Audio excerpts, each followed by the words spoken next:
taxes. Have you reconsidered that stance? No, I would say one energetic rally does not get me to change my positions, I assure you. But I do hear people's voice. Excuse me, sir, I have a question. So I saw on the bus it said, and I see the sign that says fares required. I thought the buses were supposed to be free now because, Mamdani just won. That's funny. That's a good one. When does that start? That's never going to stop. Never going to happen? That was fucking all right, well, I want to say I appreciate what you do, my guy. funny. All right, have a good one, my guy. Listen, you are the heart and soul, the backbone of New York. Stay safe. I don't care if you come off for free. I got you. W man, thank you, bro. Have a good one. I've been doing free buses before, Mamdani. I'm the man. Yes, sir. All right, you got to run for the next election. All right, family. So you guys heard that. I'm not gonna lie, this whole free bus fairy tale that Zoran Mamdani been pushing, yeah, it's collapsing faster than a Jenga tower at a toddler daycare off rip. And let's get something straight. These folks were out here throwing rallies and screaming the revolution is here and talking about free buses and freezing rents and taking over buildings like we was about to enter a whole new socialist utopia. And look, I get it. That sounds beautiful if you live paycheck to paycheck and every dollar counts. And who wouldn't want a city where transportation, groceries, housing, all of that is just covered? But here's the thing, and I need y'all to really let this marinate. Just because something sounds good doesn't mean it's realistic. And that's the core issue. These politicians were out here selling folks dreams like we were in an infomercial.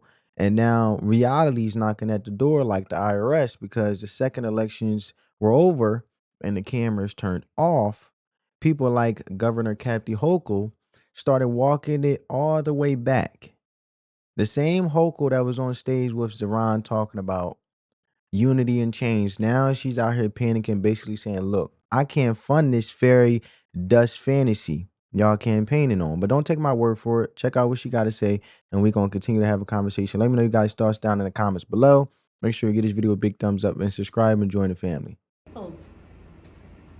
I'm from Buffalo. We don't put up with a lot of crap. So I just want to set the stage that, you look at the history of people who've run multi-million-dollar ad campaigns to try and get me to change my position. I don't change my position. So I just want to put it out there. I respect people's opinions. I respect the proper place to convey them. And so I've said to people, I hear you. And that was important. But also, there's a time and place. And so that's all on that. No, I've had conversations on this trip, but many conversations, I'd say over the summer and the fall, that were important, that led to an understanding of what's in the realm of possibility, shared ambitions, but what is doable is the question. And so, no, we're aligned on so many of these issues. I've made it clear where I have strong disagreements with issues that really do not pertain to, the governance of New York City. I've said you need to get a police commissioner that people trust, who has a record of accomplishment to keep the trajectory that we're on right now, which is crime is going down. Crime is going down significantly. You don't say mission accomplished, but that is a great trend. So him agreeing with that assessment, that recommendation to keep Jessica Tisch, was an important statement on many fronts. So I'm looking forward to, having our teams keep a lot of conversations with our teams. We said we'd be talking, I'm meeting him very soon to talk about our response if there is a surge of ICE agents and National Guard that do come, perhaps after his inauguration, and how we can be proactive in preventing that from happening. Yeah. And that's the state I'm in right now, prevent that from happening. So we've had a lot of conversations. So no, I think there's a mutual respect, and that's gonna, I think, only grow deeper.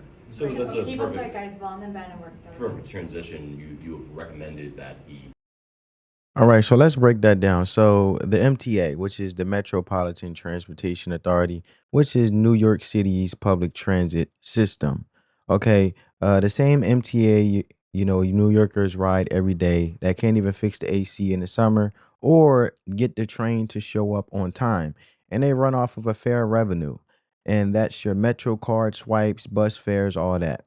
And that money ain't just disappearing into thin air. It funds drivers' salaries, maintenance crews, train signals, infrastructure, everything. So now Zoran is saying, let's make buses free, like he just found a cheat code in the budget. But the actual number it would take to replace that revenue is 700 million. And that's just to replace the current fare income. That's not even counting the extra buses we'll need when ride share is inevitably goes up, because we know that ride share is going up when it comes to Uber and things like that, or the mechanics, or the extra wear and tear on the buses, or the security. So that's like if you told your landlord, yo, I'm not paying rent anymore, but don't worry, I'm going to replace the money with vibes and goodwill.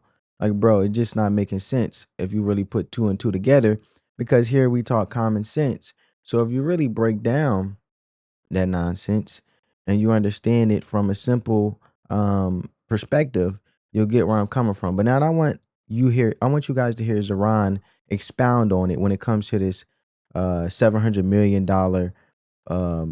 budget and things like that, because in his words he say it's just an estimate.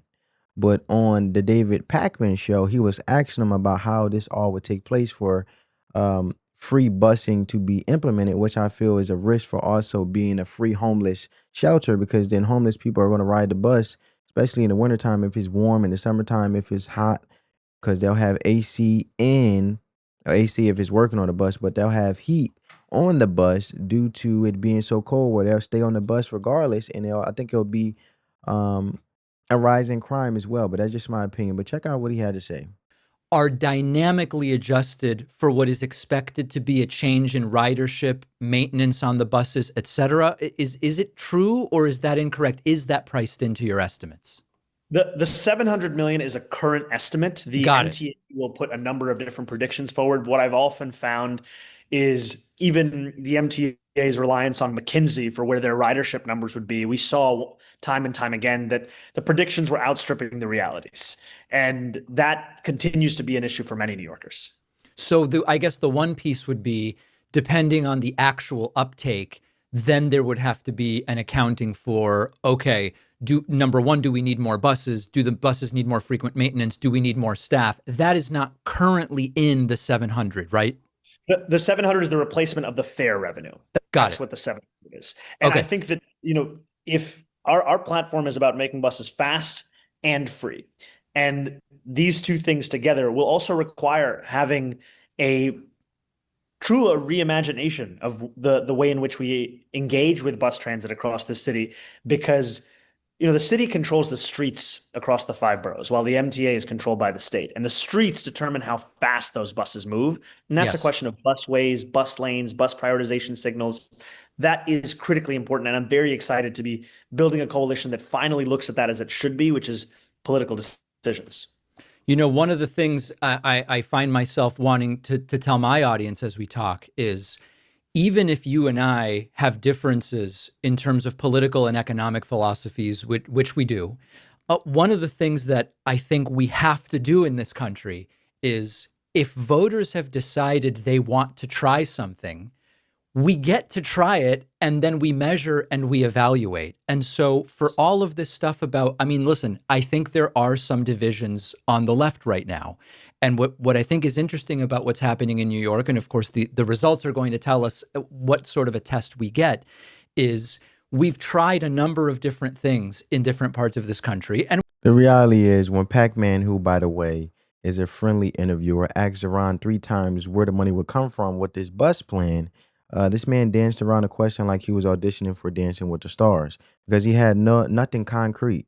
It was all buzzwords and idealism and coalition building and reimagining transit and shared ambitions. That ain't a budget. That's a TED Talk. And then Hochul comes in like the substitute teacher that's done playing games, saying straight up, nah, we not doing that.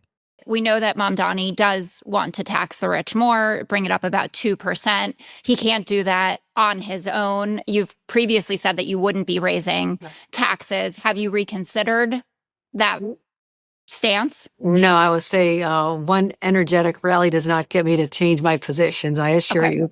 But I do hear people's voices. I process what everybody says, but I'm also have to balance governing this state and making sure that those people who are actually the reason we have a generous, supportive budget that helps lift people up. It's their revenues that we tax. 1.5% of New Yorkers cover about a third of our budget. That's enormous. I'm concerned about outmigration of people who are the ones who are supporting our budget. I cannot make up for that with middle class tax increases. I cannot do that to the middle class and the struggling New Yorkers. So this is the balance. I mean, this is my position. We know that Mamdani does want to. All right, family. Well, basically, Hochul just said, I can't fund your socialist wish list. And here's where it gets crazy because she started throwing out the math. She's like, look, 1.5% of New Yorkers, mostly rich folks, are paying 33% of the entire state budget. Bro, 1.5%. Carrying a third of the entire bag. That's wild. So imagine if you and 66 of your homies go out to eat and one person is covering third of the bill every time, but then y'all start talking about charging him even more just because he got it. Of course he's going to dip. He's going to be like, yo, I'm not picking up y'all brunch tabs forever. I'm moving to Florida. You know what I'm saying? And that's the real fear. The rich people leaving, businesses leaving, tax base shrinking. And what happens when that money leaves, the government doesn't magically get smaller. Nah, they look at the next group of folks to get squeezed, the middle class.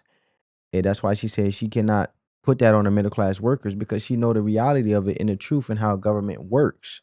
And I ain't talking about people who live in penthouses. I'm talking about regular folks who work hard, everyday New Yorkers, everyday average Joe American citizens, save when they can, maybe just start to feel like they were getting ahead. Suddenly now they're covering the difference. Meanwhile, you still got the bottom half struggling, but now the middle class is sliding backwards too. So you create this pressure cooker where nobody's happy. Rich folks are out, middle class is taxed to death, and poor folks are waiting on promises that ain't never pulling up. And let's really talk about this housing idea because Zoran talking about seizing land from landlords who don't take care of their buildings. Now, and I get it. There are some slumlords out there, dirty stairwells, broken heat, no hot water, real grimy. But the second you say we're going to start taking buildings from people, bro, that's a slippery slope government overreach that starts feeling more like Cuba than New York. And it's giving full communism. And even folks like Stephen A. Smith are standing up like, hold on, Playboy. I'm not with this defund the police, free grocery store in every barrel. Everybody gets everything for free energy. Check it out. I'm going to tell you why I'm not happy about it. I like Mamdani. I'm looking forward to interviewing him. He's promised to be on this show. But I'm very, very concerned about some of the things that he said. I'm very concerned about what he once said about defunding the police. I'm calling 911. I'm being real with you. I'm calling 911. That's what I'm doing. I don't want to see less police officers. I want to see more police officers. I heard him talk about mental health experts in the subway system. I don't care about that. I want cops in the subways in New York City, where I was born and raised. Born in the Bronx, raised in Queens. That's what I want. I want to hear about no damn mental health experts in subways. Nah, I'm not trying to hear that, okay? 2% tax on the rich. Okay, fine. 11.5% capital gains tax. On its face, okay, fine. Free buses? Free grocery stores in each borough? Really? Really think that's going to work? Ladies and gentlemen, we're at a crossroads in this nation. And there's no way to slice it. And the level of vitriol that you see amongst the American citizen is because, God forbid, that you have a difference of opinion. It's not enough to agree. You know, people have to be disagreeable. And you have to be selfish if you're a person that's rich, that's making money, and you don't want to pay your fair share of taxes. Well, when you think about the billionaires in the state, in the city of New York, they make up about 48% in terms of the amount of taxes that they dole out compared to the average American, compared to the rest of New Yorkers. And if you're talking about raising their taxes while doing these other things, you're making New York unattractive, not just for residents, but for businesses. And if you make it unattractive for businesses and you don't, and you compromise the ability to be the capitalists that these people are, then they take their businesses elsewhere. So the money that they paid on their homes or in Rent, they move out of the city or the state. Businesses follow. And ultimately, the tax burden falls on to New Yorkers out there, which means that. And I'm going to leave it there. That's my whole point. He's right. But before I get to that, because I want you guys to see the proof, I like to show the proof in the pudding about Zoran Mamdani talking about taking away, basically him talking about taking away buildings from people. Check it out. Starting on day one, we will expand the city's special enforcement programs, doubling fines for hazardous violations and tripling them for conditions that are immediately dangerous. And when a really bad landlord, like this guy, refuses to fix it, the city's going to step in, make the repairs, and send them the bill. Okay, watch next. If that doesn't work, the city's taking over the building. We're putting the worst landlords out of business. He says, we're going to take over the building. So it's theirs. It's the city's. So you mean like seize the means of production That's like exactly communists? Wait a it. minute. So he's saying the quiet part out loud. Yes. And people voted for it. That's right. Shout out to Patrick Bet-David. Amazing show as always. He's a phenomenal individual. But to get to my point with Stephen A. Smith, he's not wrong, because now we're not just talking about public services. We're talking about dismantling the entire way the city works. And you know what's funny? Even liberal voices like David Pacman and Jessica Tarlov are pressuring Zoran and Kathy Hochul, the governor of New York, like, yo, you just said you were going to do X, Y, and Z, and now you're backtracking, because even they know this ain't sustainable. You can't build a city budget off of dreams and likes on Twitter, and Hochul's trying to keep the state functioning, and she's being treated like the villain just for saying we can't afford this. And again, remember, she was on stage backing Zoran Mamdani during the campaign, and now she's straight up saying, I'm not doing none of that.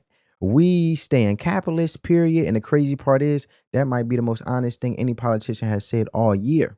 And then you got people, the people, right? The folks who voted for this with Zoran Mamdani, they're walking up to the metropolitan, they're walking up to the transit buses, which is the MTA, like I said, the Metropolitan Transportation Authority, and they're basically like, yo, you're supposed to be free, right? That's the clip that I showed you guys in the beginning. Zoran won. Where's the free buses? And the drivers are like, nah, fam, I still got to eat. I still got to clock in. You think this uniform come with free groceries?